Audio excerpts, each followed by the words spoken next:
కృష్ణా జిల్లా అవనిగడ్డ రోడ్డు పక్కన చెట్లను ఎవరైనా ఇష్టారాజ్యంగా నరికితే ఉపేక్షించేది లేదని అవనిగడ్డ ఎమ్మెల్యే మండలి బుద్ధప్రసాద్ స్పష్టం చేశారు.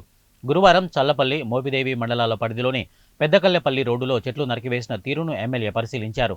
జాతీయ రహదారిలో మొక్కలు తగలబెట్టిన తీరు పరిశీలించారు. ఈ ఘటనలపై ఎమ్మెల్యే ఆగ్రహం వ్యక్తం చేశారు. ఇక స్వచ్ఛ చల్లపల్లి కార్యకర్తలు శ్రమతో పెంచిన చెట్లను నరికితే సహించేది లేదన్నారు. ఇష్టారాజ్యంగా చెట్లు నరికిన వారిపై అధికారులు చర్యలు తీసుకోవాలని సూచించారు. చెట్లు నరికింది ఎంతటి వారినైనా సహించకుండా వాల్టా చట్టం అమలు చేయాలని ఎమ్మెల్యే స్పష్టం చేశారు.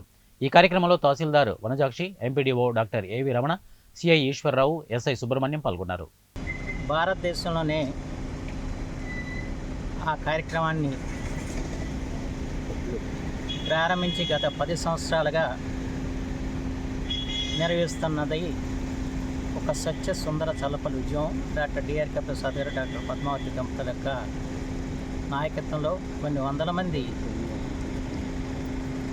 సేవా సైనికులు కృషి ఫలితంగా ఇవాళ ఒక సుందరమైన చల్లపల్లి ఆవిర్భవించింది.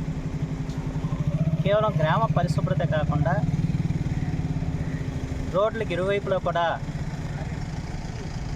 వృక్షాలను పెంచి అందంగా తీర్చిదిద్దే కాకుండా నీడనిచ్చే విధంగా చాలా సుందరభరితంగా ఈ చల్లపల్లిలో రోడ్లన్నీ కూడా తీర్చిదిద్దారు. దీన్ని మనం చాలా గర్వకారంగా రాష్ట్ర ప్రభుత్వం కూడా చెప్తూ వచ్చింది. ముఖ్యమంత్రి గారు కూడా అనేకసార్లు